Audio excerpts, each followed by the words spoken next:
सीमा जी, एक छोटे से सवाल का जवाब आप और दीजिए। सचिन से आपको मोहब्बत हुई, समझ में आता है। सीमा जी, सचिन से आपको मोहब्बत हुई और उसके बाद आपने इतना बड़ा फैसला ले लिया, लेकिन आपको क्या हिंदुस्तान से भी उतनी ही मोहब्बत है और अपने मुल्क पाकिस्तान से वो मोहब्बत नहीं है? बिल्कुल है।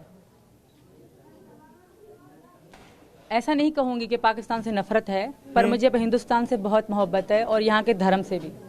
क्योंकि मैं पाकिस्तान के बारे में कुछ गलत बोल के वहाँ के दूसरे लोगों को दुख नहीं दूंगी। हैदर के लिए कि हैदर के कारण मैं दूसरे लोगों को गलत बोलूं, ऐसा सही नहीं है, ये गलत है। तो बाकी मैं हिंदुस्तान से मोहब्बत करती हूँ सचिन के लिए। सचिन मेरी जान है और मैं हिंदू धर्म में आ चुकी हूँ। चलिए, आपकी जो जान आ चुकी हूँ और ये मुझे पाकिस्तानी मतलब सचिन, उनसे एक सवाल उनसे भी हम पूछना चाह रहे हैं। सचिन, आपको क्या पसंद है सीमा के बारे में? और जब आपने पहली दफा मुलाकात की, क्योंकि आपकी मुलाकात डिजिटल हुई, ऑनलाइन, एक ऑनलाइन गेम के माध्यम, तो आप क्या सोचते हैं? आप ये पूरी चीजें सुन रहे थे, आप तब से हैदर साहब का भी कम्युनिकेशन सुन रहे थे, आप क्या कहेंगे?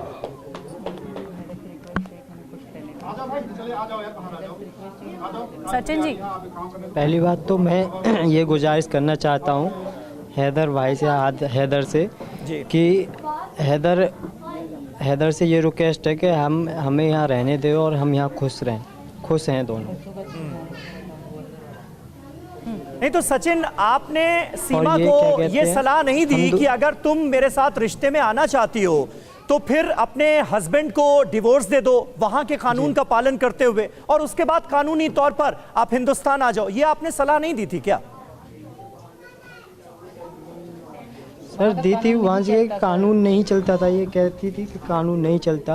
और इसने डिवोर्स भी दिया था इसे कई बार, उस पे तो कई बार इसने डिवोर्स दिया था। तो ऐसे ही लड़ाई ज़्यादा झगड़ा होता था, तो इस क्या कहते हैं, और वो क्या कहते हैं, आप गवाह हो, आप गवाह हो, मैंने डिवोर्स दिया था। सीमा जी, मैं आपसे एक बात पूछना चाह रही हूँ। हाँ, ये बताती थी। जी, मैं ये कहना चाह रही हूँ कि आप क्या अवैध रास्ता अपनाती तो ज्यादा बेहतर नहीं होता? इस तरह से लड़कर अपने पति से आप आई कि ये इल्जाम आप लगा रही हैं कि आपने ये इलीगल तौर पर आप हिंदुस्तान में दाखिल हुई, फिर जेल भी गई, फिर आपको जमानत भी मिली, तो अगर लीगली आ जाती तो बेहतर होता, सब कुछ बताकर। कैसे आने देते, मुझे टुकड़े कर देते वो वहीं पर। अगर इनको बताती मैं किसी और से प्यार करती हूँ, इनको अगर बताती तो आपको लगता है हैदर का परिवार, हैदर पहले तो अपने बाप को बुलाता है मेरे पास मेरे टुकड़े करवाने के लिए। हमारे यहाँ काला काली का रवाज है, पूछो इनसे कि नहीं है। काला काली का मतलब क्या होता है? किसी को पसंद करेगा लड़की की कोई तो उसे कत्ल कर देते हैं काली करके। क्या नहीं है इनमें रवाज? अगर मैं इनको बताती मैं किसी और को पसंद करती हूँ, मुझे कानूनी तलाक दो, तो ये मुझे पहले काली करके मार देते और कानून पूछता कहते काली थी, हमने मार दिया। हैदर साहब, यही तो मैंने आपसे पूछा था ना। सीमा बार बार कह रही है कि अगर वो हिंदुस्तान से पाकिस्तान जाती भी हैं, वापसी करती भी हैं, तो उनका कत्ल कर दिया जाएगा वहां पर।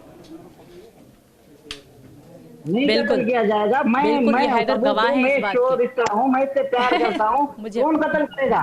कौन करेगा? मैं हूँ। कौन कत्ल करेगा? बस प्यार करते हो। मैं आखिरी बात करके बात खत्म करूंगी।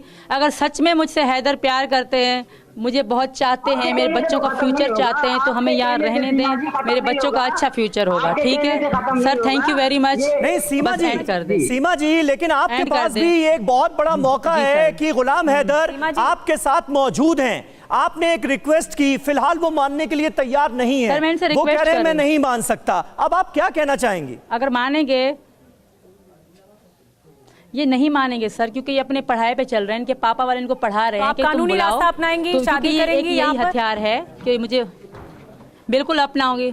मैं यहाँ कानूनी शादी करूंगी, और अगर कानून यहाँ से, इनको मैं यहाँ से डिवोर्स भी भेजूंगी। और बता, अगर ये कानूनी डिवोर्स चाहते हैं तो मैं इनको यहाँ से डिवोर्स भेजूंगी। इससे ज्यादा कुछ नहीं, क्योंकि हिंदू धर्म में आ गई, हमारा तलाक तो ऑटोमेटिक हो गया खुद। ये मुझे हमारे खत्म हो गए रिश्ते।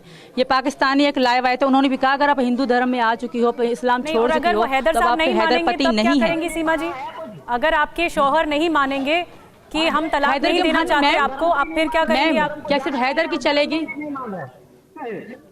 ना? क्या सिर्फ हैदर की चलेगी? मेरी औरत की कोई इज्जत नहीं? क्या भारत में भी ऐसे चलता है जैसे पाकिस्तान में चलता है? जो करेगा आदमी करेगा, औरत की कोई इज्जत नहीं, कोई वैल्यू नहीं, मेरी कोई औकात नहीं, मेरा बोलना कुछ भी नहीं, महिलाओं की पूरी इज्जत है। लेकिन क्या आपको ये बात गवारा करती है सीमा जी कि बिना पहले शौहर से तलाक लिए आप किसी दूसरे रिश्ते में बंधें? क्या ये तलाक बात हो आपको चुकी है जहनी सर तौर पर हमारी। गवारा करती है? मैं जहनी तौर पे पुरसुकून हूँ, मुझे बिलीव है, मुझे यकीन है, क्योंकि मुझे पता है कि ये मेरे पति नहीं है। अच्छा, मुझे पता है, मैं अपने मन से, मेरा ज़मीर मुझे गवारा करता है, क्योंकि मुझे पता है कि ये मेरे पति नहीं है और मेरे पति सचिन है। हमने एक बार शादी करी, दूसरी बार कानूनी भी शादी करेंगे। और हैदर को भी बता रही हूँ, अगर हमसे प्यार करते हैं, मेरे बच्चों का भविष्य चाहते हैं, तो हमारे क्या प्लीज आपको हमारे कोई डर भी है सीमा जी? ठीक है। अब इस फैसले ओके। के बाद आपको कोई डर भी है? मुझे हैदराबाद, जी जी जी बोलिए। मुझे इंडिया में बहुत सुकून और सेफ फील कर रही हूँ। मुझे पाकिस्तान में जाऊंगी तो मुझे बहुत बड़ा खतरा भी है, और मैं मरूंगी भी तो यहाँ मरूंगी, मैं वापस तो कभी वो भी नहीं सऊदी जाऊंगी। अरब क्यों है? हैदर आपके से भी शौहर, रिक्वेस्ट है, ये बकवास करना छोड़ दे। आपके शौहर सऊदी अरब क्यों है, पाकिस्तान में क्यों और नहीं? इनसे पूछने जब साथ में है तो कमा। जी जी आज कुछ नहीं आया, पूछो। एक सेकंड कंप्लीट करने दीजिए। तो आया सीमा क्यों जी। नहीं? जी, जब जी, 3 महीने से मैं, सुने सर, जब 3 महीने से मैं यहाँ हूँ तो ये सऊदी अरब में बैठ के क्या कर रहे हैं? चलो बच्चे तो इनके चले आए, 3 महीने से मैं यहाँ हूँ तो ये पाकिस्तान क्यों नहीं गए मुझे ढूंढने के लिए?